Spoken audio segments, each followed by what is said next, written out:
اس نے کہا، روم کے بادشاہ نے، بندہ ضائع کرنے والا نہیں، وزیر نے کہا بادشاہ سے، اس نے کہا کیا کریں؟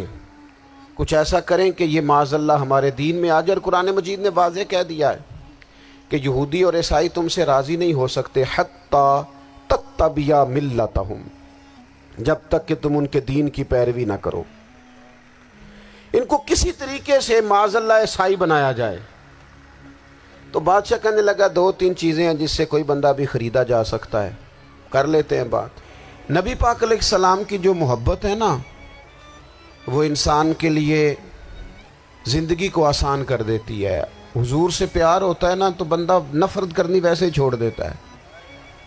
حضور سے پیار کرتا ہے، ہرس ہوس لالچ ویسے ہی نکل جاتا ہے۔ جب حضور سے محبت ہو جاتی ہے، نماز پڑھنا، درگزر کرنا، درود شریف پڑھنا، قرآن پاک پڑھنا، دین کی خدمت کرنا، حتیٰ کہ جان دینا بھی آسان ہو جاتا ہے۔ نبی پاک علیہ الصلاۃ والسلام کی محبت انسان کو کبھی بھی پریشان نہیں ہونے دیتی، الجھنے نہیں دیتی، تازہ دم رکھتا ہے حضور کا پیار۔ شرط یہ ہے کہ محبت صحیح ہو، اصلی ہو، باطن میں ہو۔ یہ آپ کے ذہن کے اندر کبھی بھی کسی بدبو کو نہیں آنے دے گی، طبیعت کو تازہ دم رکھے گی، سکون میں رہیں گی۔ لیکن نبی پاک علیہ السلام کی محبت کے کچھ تقاضے ہیں، ان تقاضوں کو سمجھنا پڑے گا۔ بالخصوص امت اس وقت جس جگہ پہ کھڑی ہے، آپ دیکھیں کہ اتنی بربریت اور اس جیتے جاگتے دیکھتے ماحول میں کہ جس میں ہر چیز کیمرے کی آنکھ دیکھ رہی ہے، اس میں اس قدر زیادہ اسرائیل کی جارحیت، اس کے جواب میں دو تین تازیانے ہیں وہ سمجھنے والے۔ ایک ہے کہ میں کوئی جذباتی بات کروں گا، آپ اس کی تائید کر دیں گے۔ ایک ہے کہ پہلوؤں پر غور کرنے کا وقت ہے کہ اتنے کٹھن ماحول میں بھی اگر مسلم امہ کے لیڈر بیدار نہیں ہو رہے تو آپ کو پس منظر سمجھنا پڑے گا کہ ہم نے نبی پاک کی محبت کے تقاضوں کو نہیں سمجھا۔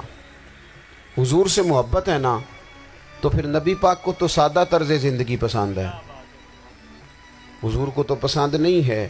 اللہ کے محبوب نے تو دعا مانگ کے فقیری لی اللہ تعالیٰ سے۔ آپ کو پتہ ہے جب بندہ بہت زیادہ آسانیوں میں چلا جاتا ہے، بہت زیادہ اس کے پاس سہولیات ہو جاتی ہے، اس کا مرنے کو دل نہیں کرتا۔ خود نبی پاک علیہ السلام نے فرمایا قیامت کے قریب کافر تم پر جھپٹیں گے جس طرح بھوکے لوگ کھانے پر جھپٹتے ہیں۔ حضور کیوں، ہم تھوڑے ہوں گے؟ فرمایا نہیں، تمہیں دنیا سے محبت ہو جائے گی اور موت تمہیں بری لگے گی۔ اتنے بڑے بڑے بنگلے، عالی شان محلات، کس کا چھوڑ کے مرنے کو جی چاہتا ہے معاذ اللہ۔ نبی پاک کی محبت کا تقاضا سمجھو، ایسا نہیں کہ وہاں دولت آئی نہیں۔ حضور تو فرماتے ہیں کہ اللہ نے خزانوں کی کنجیاں میرے ہاتھ میں رکھ دی ہیں، لیکن میں نے عرض کیا مالک ایک وقت روٹی دینا اور ایک وقت کا فاقہ دینا۔ کنجیاں خزانوں کی اللہ نے دی۔ جب تک آپ اپنا طرز زندگی، یہ جو بہت دنیا کا پیار ہے نا، بہت زیادہ مرنے کی ہرس، یہ بہت زیادہ جینے کی ہرس، تو اللہ تعالیٰ نے قرآن پاک میں یہودیوں کا طریقہ بیان کیا کہ وہ کبھی مرنے کی تمنا نہیں کریں گے کیونکہ جینے کی ہرس رکھتے ہیں۔ نبی پاک علیہ السلام کے غلاموں، طرز زندگی جب تک سادہ نہیں ہوتا اور جب تک یہ دنیا کے جھمیلوں سے کسی کو دولت دے کر پیچھے کر دیا جاتا ہے، کسی کو عہدہ دے کر چپ کرا دیا جاتا ہے، کسی کو اقتدار دے کر چپ کرا دیا جاتا ہے، رسول اللہ صلی اللہ علیہ وسلم کے سچے غلام ان ایک بات کی سمجھ آ گئی تھی کہ ہمیں ہمارے رب نے کہا ہے قل ان کنتم تحبون اللہ فاتبعونی یحببکم اللہ۔ اے محبوب آپ ان سے فرما دیں اگر رب سے محبت کرنا چاہتے ہیں تو آپ کی پیروی کریں، اللہ خود ان سے محبت فرمائے گا جب رب بھی ان کا ہو جائے گا، جب رب بھی ان کا کی محمد سے وفاتوں نے تو ہم یہ جہاں چیز ہے کیا، یہ لوح و قلم تیرے، اس کا کیا مطلب ہوا؟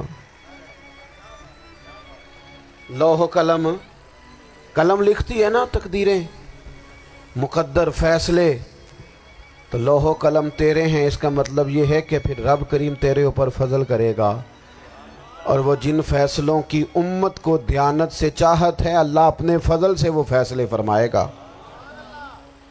جب تک زندگی حضور کی غلامی کی طرف نہیں جاتی وہ اللہ تعالیٰ کی تائید نہیں پاتی۔ حضرت عبداللہ ابن حذافہ رضی اللہ تعالیٰ عنہ کو رومیوں نے قید کر لیا تھا، اور جب رومی آپ کو قید کر رہے تھے، پکڑ رہے تھے، جنگ میں کچھ موڑ ایسا آ گیا کہ بظاہر مسلمانوں کے قدم پیچھے ہٹ رہے تھے، تو 1000 آدمی نے 100 آدمی نے مل کے آپ کے گرد گھیرا ڈالا اور بڑی مشکل سے آپ کو گرفتار کیا۔ جب بادشاہ کے سامنے لے گئے نا تو بادشاہ سے اس کا سپہ سالار کہنے لگا کہ بندہ ضائع کرنے والا نہیں۔ یہ بات سمجھیں آپ، ہماری طبیعت کے مطابق جو بندہ پورا نہیں اترتا ہم ضائع کر دیتے ہیں،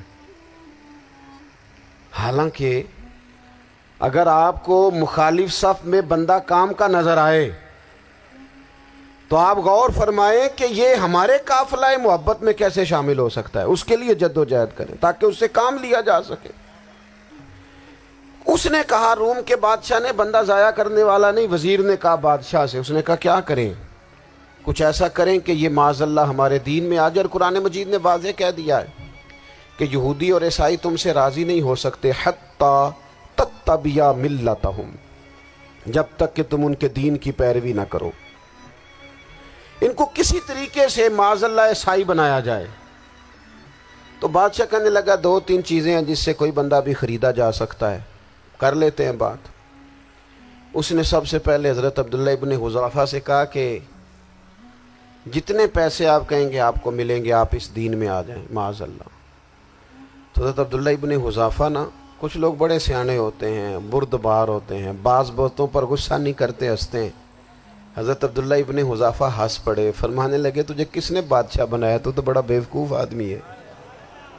اس نے کہا کیا مطلب؟ فرمانے لگے نادان، میں تو تلوار لے کے میدان میں آیا ہوں، مجھے دولت کمانی ہوتی میں تجارت کرتا، میں تجارت نہیں کر رہا، میں تو شہادت کے لیے نکلا ہوا ہوں، اور تو مجھے کہہ رہا ہے پیسے لے لے، کو عقل کی بات کر۔ اس نے دوسری بات کی، اس نے کہا کہ میں بادشاہ ہوں، میرے نیچے جتنے بھی عہدے ہیں، وزیر، مشیر، وزیر خزانہ، جو آپ عہدہ کہیں گے آپ کو دے دیا جائے گا، آپ اس طرف آ جائیں۔ تو حضرت عبداللہ ابن حذافہ کہنے لگے پھر کہتا ہوں تو بڑا نادان ہے۔ فرمانے لگے میں حضور کا صحابی ہوں، اور صحابی ہونے سے بڑا عہدہ دنیا میں ہے ہی کوئی نہیں۔ صحابہ وہ صحابہ جن کی ہر صبح عید ہوتی تھی، خدا کا قرب حاصل تھا، نبی کی دید ہوتی تھی۔ کہا تو مجھے لالچ دے رہا ہے۔ اب انہوں نے ایک نئی چال چلی۔ وزیر کہنے لگا کہ میں ایک اور طرح سے معاذ اللہ کوشش کرتا ہوں پگھلا دینے کی۔ آپ اندر کمرے میں قید تھے تو وہاں ایک خاتون کو بنا سنوار کر بھیج دیے گا۔ دوستو یاد رکھنا، تگڑا اور مضبوط جوان پتہ کون ہوتا ہے؟ جس کی نظریں پوری طرح اس کے کنٹرول میں ہوں۔ یہ علامت جوانی ہے۔ جس آدمی کا پوری طرح، 2 لوگ دنیا میں کبھی کوئی کارنامہ سر انجام نہیں دے سکتے، ایک جو حرام کھاتا ہو، ایک جس کی نظر ناپاک ہو۔ محمد بن قاسم جب یہاں آئے تھے نا تو ایک دن بڑے پریشان تھے، تو ایک بزرگ کہنے لگے آپ کیوں پریشان ہیں؟ کہنے لگے راجہ دہر سے مقابلہ ہے، اور ہماری فوج تو سندھ کے رستے بھی نہیں جانتی، زبان بھی نہیں جانتی، لڑیں گے کیسے؟ 2-4 دن کے بعد ان بزرگوں کی دوبارہ محمد بن قاسم سے ملاقات ہوئی تو بڑے خوش تھے۔ کہا اب آپ کیوں خوش ہیں؟ کہنے لگے وہ میرا مقابلہ نہیں کر سکتا، میں نے تحقیق کر لی ہے۔ کہا کیوں؟ کہنے لگے نظر کا گندہ ہے، اور جو نظر کے گندے ہوتے ہیں وہ میدانوں میں ٹھہرا نہیں کرتے۔ میدان کے لیے نکلنے کے لیے پاک جوانی کی ضرورت ہوتی، تطہیر مزاج ہونا ضروری ہوتا ہے، پاکیزہ افکار اور سچی اور سچی ستھری سوچوں کا ہونا ضروری ہوتا ہے۔ اس لیے فرمایا کہ میرا مقابلہ نہیں کر سکتا۔ حضرت عبداللہ ابن حذافہ کمرے میں تھے، تو وزیر کی بیٹی اندر سجی سنوری پہنچ گئی. جیسے ہی آپ نے اس کفر کی چال کو دیکھا تو تیمم کر کے نفل شروع کیے. وہ ساری رات بیٹھی رہی. رب کا بندہ ساری رات عبادت کرتا رہا. عبادت بڑا سہارا ہے, مصلی بڑا سہارا ہے اللہ کے بندوں. صبح دروازہ کھولا, وزیر نے اپنی بچی سے پوچھنا چاہتا تھا رزلٹ کیا نکلا, تو وہ کہنے لگی پیچھے ہٹ جا, اب تیرا میرا تعلق کوئی نہیں, میں نے نبی پاک کا کلمہ پڑھ لیا. اس نے کہا میں نے بھی زمانہ دیکھا ہے, پر یہ کیا لوگ ہیں, کستوری کے بنے ہوئے, سندل سے دھلے ہوئے, کہ میں ساری رات کمرے میں رہی اور 100 اور 1000 آدمی جس جوان کا مقابلہ نہ کر سکے, اتنا طاقتور جوان کمرے میں رہا اور اسے نظر اٹھا کے نہ دیکھا. او کچا رنگ للاری والا جڑا چڑھدا تے لیندا رہندا ہے, اے عشق تیرے دا رنگ محمد چڑھیا پھر نہیں لیندا. سبحان اللہ. میں کہا ایک دفعہ نظر اٹھا کے نہیں دیکھا, کمال ہو گئی. اتنے بڑے لوگ, اتنی بڑی سعادت مندی, فیروز بختی, معاملہ فہمی, حد ہو گئی. اللہ اکبر. دوستو, بادشاہ جب پوری طرح ہار گیا نا, اس نے کہا مار دو. تیل گرم کیا ایک کڑاہی میں, اور جب آپ کو اس میں ڈالنے لگے تو آپ کی آنکھوں میں آنسو آ گئے. بادشاہ کا خیال ہوا شاید نرم ہو گئے ہیں. کہنے لگا روئے کیوں؟ فرمانے لگے سوچتا ہوں جان ہی ایک ہے, کتنا مزہ ہے اس کی راہ میں جان دینے کا, کتنی لذت ہے اس کے نام پر مرنے میں, کتنا لطف ہے. جے تو چڑھیا اتے دار بھی نہیں, تے جے تو وکیا عشق بازار بھی نہیں, تے ایڈا سستا سودا پیار بھی نہیں, تے ایڈا سستا لبدا یار بھی نہیں. کئی جنگل گانے پیندے نی, کئی دوزخ لنگنے پیندے نی, جے اس ملوں بھی مل جاوے, ایدوں سستا ہور بپار بھی نہیں. تے کچھ سمجھ نہ آوے لوکانوں وہ کادے نال شہید کرے, ڈٹھی یار دے ہاتھ تلوار بھی نہیں, پر او دا خالی جاندہ وار بھی نہیں. کہنے لگے ایک جان ہے نا, تو دل کرتا ہے ہزاروں ہوتی تو ایک ایک کر کے محبوب کے نام پہ قربان کرتا. جب میرے پاس ہے ہی ایک, کروں کیا؟ حضرت عبداللہ ابن حذافہ رضی اللہ تعالیٰ عنہ جب روئے اور بادشاہ نے یہ بات سنی, تو بادشاہ اٹھ کے کھڑا ہو گیا. سارے وزیروں مشیروں کو کہنے لگا تم نے کہا تھا نا بندہ ضائع کرنے والا نہیں, یہ بھی ضائع کرنے والا نہیں. کہنے لگا میرا ماتھا چومو, تم جیسے لوگوں کو قتل نہیں کرنا چاہیے, آزاد کرنا چاہیے. عزیز, اپنی زندگی سے نا یہ بہت زیادہ ہرس, ہوس, طمع, اور یہ کسی بات کی بھی ہو, ہرس صرف پیسوں کی نہیں ہوتی ہے, شہرت کی بھی ہوتی ہے. یہ بیماری انسان کو اقتدار کی بھی ہوتی ہے, تعریف کی بھی بیماری ہوتی ہے. یہ سارے نقص ہوتے ہیں لوگوں کو, اور معاذ اللہ بعض جبوں کبوں کے اندر بھی ہوتے ہیں, وہاں بھی پنپتے. اپنی زندگی جب تک اس سادگی میں نہیں لاؤ گے جو رسول پاک نے عطا فرمائی ہے. جب لوگ آسانیوں میں پوری طرح الجھ گئے تو پھر وہ دور ہوئے اور کفر چڑھ گیا. دوسری بات, اللہ کے محبوب صلی اللہ تعالی علیہ وسلم کی محبت ہم سے تقاضا کرتی ہے کہ ہم اس مشن کے لیے کام کریں جس مشن کے لیے رسول پاک نے کام فرمایا ہے.